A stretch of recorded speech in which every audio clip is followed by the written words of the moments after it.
আসসালামু আলাইকুম। প্রথমেই জানিয়ে দিব আমাদের হাতে পাওয়া সর্বশেষ আপডেটগুলো। ৫ ঘন্টার কম সময়ে সিরিয়ায় ৬০টির বেশি ইসরায়েলি বিমান হামলা। সিরিয়ার আসাদের পতন নিয়ে মুখ খুললেন হিজবুল্লাহ প্রধান। প্রথমবারের মতো ইউক্রেন যুদ্ধে রুশ বাহিনীর সঙ্গে অংশ নিলেন উত্তর কোরিয়ার সেনারা।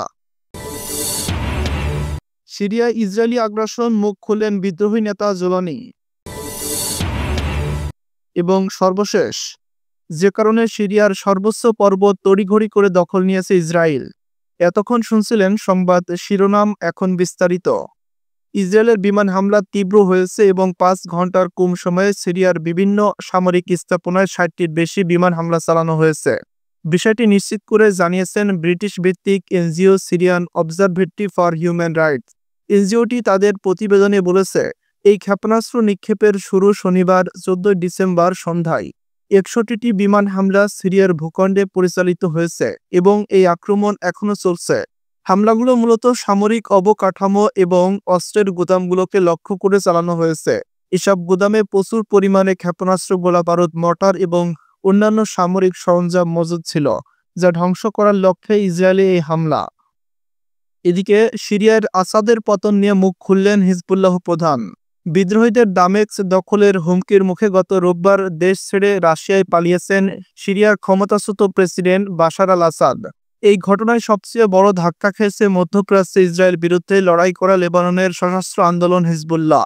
কারণ ইরান থেকে সিরিয়া হয়ে অস্ত্রের চালান আসত হিজবুল্লাহর কাছে। আসাদের পতনে ইসরায়েল সিরিয়ায় ব্যাপক হামলা চালিয়ে বহু অবকাঠামো ধ্বংস করে দিয়েছে। সিরিয়ার সরকার পতনের পর প্রথমবার মুখ খুলেছে আসাদের মিত্র হিজবুল্লাহ।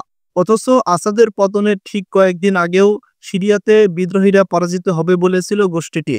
কিন্তু নাটকীয় পরিস্থিতিতে উৎখাত হয়েছে বাশার আল আসাদ। আসাদের ২৪ বছরের শাসনের অবসানের মধ্য দিয়ে ঘটে এবং তার পরিবারের ৫ দশকের ক্ষমতা চক্র ভেঙে যায়।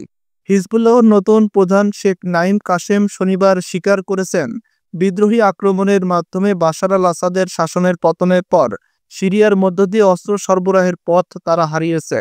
কাশেম তার টেলিভিশন ভাষণে আসাদের নাম উল্লেখ না করে বলেন, এই নতুন বাহিনী স্থিতিশীল এবং সুস্পষ্ট অবস্থান না নেওয়া পর্যন্ত হিজবুল্লাহ কোনো বিচার করবে না। তিনি আশা করেন লেবানিজ এবং সিরিয়ার জনগণ এবং সরকার সহযোগিতা অব্যাহত রাখতে পারে। এদিকে প্রথমবারের মতো ইউক্রেন যুদ্ধে রুশ বাহিনীর সঙ্গে অংশ নিলেন উত্তর কোরিয়ার সেনারা। ২০২২ সালের ২৪শে ফেব্রুয়ারি সাবেক সোভিয়েত ইউনিয়নের দেশ ইউক্রেনে আগ্রাসন শুরু করে বিশ্বের দ্বিতীয় বৃহত্তম পরাশক্তি রাশিয়া। দীর্ঘ এই যুদ্ধে ইউক্রেনের বেশ কয়েকটি অঞ্চল দখল করে নেয় রুশ বাহিনী। এবার রাশিয়ার সেনাদের সঙ্গে যুদ্ধক্ষেত্রে প্রথমবারের মতো মিত্র দেশ উত্তর কোরিয়ার সেনাদের ব্যবহার করা শুরু করেছে রুশ কর্তৃপক্ষ। ইউক্রেনীয় প্রেসিডেন্ট ভলোদিমির জেলেনস্কি এ দাবি করেছেন। শনিবার জেলেনস্কি বলেছেন, রাশিয়ার কুরস্ক অঞ্চল দখলে রাখতে লড়াইরত ইউক্রেনীয় সেনাদের ওপর হামলায় রুশ বাহিনীর সঙ্গে প্রথমবারের মতো উত্তর কোরিয়ার সেনারা অংশ নিয়েছেন। জেলেনস্কি তার যুদ্ধকালীন নিয়মিত ভাষণে বলেন, ইউক্রেনীয় বাহিনীর ওপর হামলায় রুশ বাহিনীর সঙ্গে উল্লেখযোগ্য সংখ্যক উত্তর কোরীয় সেনা অংশ নিয়েছেন বলে প্রাথমিকভাবে পাওয়া তথ্যে জানা গেছে। ইউক্রেনীয় প্রেসিডেন্ট আরও জানান, উত্তর কোরীয় সেনারা রুশ বাহিনীর সম্মিলিত ইউনিটের সঙ্গে কাজ করছেন এবং এই মুহূর্তে শুধু কুরস্কের যুদ্ধক্ষেত্রে অংশ নিচ্ছেন। তিনি বলেন, আমাদের কাছে যে তথ্য আছে তাতে এই ইঙ্গিত পাওয়া যাচ্ছে যে উত্তর কোরীয় সেনাদের অন্যান্য যুদ্ধক্ষেত্রেও ব্যবহার করা হতে পারে।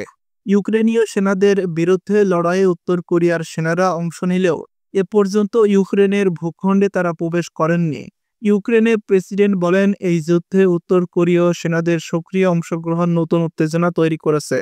এ অবস্থায় কিয়েভের প্রতি পশ্চিমা মিত্র দেশগুলোর নতুন করে জোরালো সমর্থন কামনা করে তিনি বলেন, এ নিয়ে আগামী সপ্তাহে তিনি ইউরোপীয় অংশীদারদের সঙ্গে আলোচনা করবেন। এদিকে সিরিয়ায় ইসরায়েলি আগ্রাসন নিয়ে মুখ খুললেন বিদ্রোহী নেতা জোলানি। গত ৮ ডিসেম্বর বিদ্রোহী গোষ্ঠীদের অভিযানের মুখে পতন হয় সিরিয়ার স্বৈরশাসক বাশার আল আসাদ সরকারের। ওই দিন তিনি ব্যক্তিগত বিমানে করে পালিয়ে রাশিয়ায় আশ্রয় নেন। বাশার আল আসাদের পতনের পর থেকেই সিরিয়াতে অব্যাহত হামলা চালিয়ে যাচ্ছে দখলদার ইসরায়েল।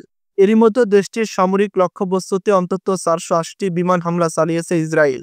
এছাড়া ৫০ বছরের মধ্যে প্রথমবারের মতো দুই দেশের মধ্যকার বাফার জোন থেকে এগিয়ে সিরিয়ার অভ্যন্তরে ঢুকে স্থল বাহিনী মোতায়েন করেছে ইহুদিবাদী ইসরায়েল।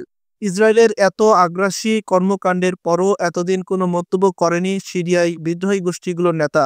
অবশেষে ইসরায়েলি হামলা নিয়ে মুখ খুললেন বিদ্রোহী গোষ্ঠী হায়াত তাহরির আল শামের নেতা আবু মোহাম্মদ আল জোলানি। ক্ষমতা গ্রহণের পর প্রথমবারের মতো শনিবার ইসরায়েল সম্পর্কে কথা বলেন তিনি। সিরিয়ার টিভি নিউজ চ্যানেলের সাথে একটি সাক্ষাৎকারে জোলানি বলেন, ইসরায়েল সিরিয়ায় বিমান হামলা চালানোর জন্য ন্যায্যতা দেওয়ার জন্য মিথ্যা অজুহাত ব্যবহার করছে। সাম্প্রতিক সিরিয়ার মাটিতে হামলা ইসরায়েলের লাল রেখা অতিক্রম করেছে এবং এই অঞ্চলে একটি অযৌক্তিক উত্তেজনা বৃদ্ধির হুমকি দিয়েছে। নতুন করে কোনো সংঘাতে জড়িত হতে আগ্রহী নয় জানিয়ে জোলানি আরও জানান, বাশার আল আসাদের পতনের পর সিরিয়া পুনর্গঠনের দিকে মনোনিবেশ করছেন তারা। তিনি বলেন, সিরিয়া যুদ্ধে ক্লান্ত হয়ে পড়েছে। এখানে বছরের পর বছর ধরে যুদ্ধ সংঘাত চলছে। আর নতুন সংঘাত চাই না, আরও ধ্বংস ডেকে আনে এমন কোনো বিরোধে জড়াতে চায় না। এ পর্যায়ে অগ্রাধিকার হলো পুনর্গঠন এবং স্থিতিশীলতা। এবং সর্বশেষ, যে কারণে সিরিয়ার সর্বোচ্চ পর্বত তড়িঘড়ি করে দখল নিয়েছে ইসরায়েল। গত ৮ ডিসেম্বর সিরিয়া ছেড়ে পালিয়ে যান দেশটির স্বৈরশাসক বাশার আল আসাদ।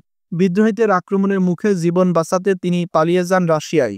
বাশার আল আসাদ সরকারের পতনের পর বিদ্রোহীদের হাত থেকে সিরিয়ার সামরিক সম্পদকে দূরে রাখতে চেয়েছিল দখলদার ইসরায়েল। এর জন্য সিরিয়ায় প্রায় ৫০০ লক্ষ্যবস্তুতে আঘাত হানতে, নৌবাহিনীকে ধ্বংস করতে এবং সিরিয়ার বেশ কিছু এলাকা দখল করার জন্য বোমা ফেলতে সময় নষ্ট করেননি তারা। তবে সিরিয়ার সর্বোচ্চ পর্বত মাউন্ট হারমনের দখল ইসরায়েলের সবচেয়ে দীর্ঘস্থায়ী অর্জন বলে প্রতীয়মান হতে পারে।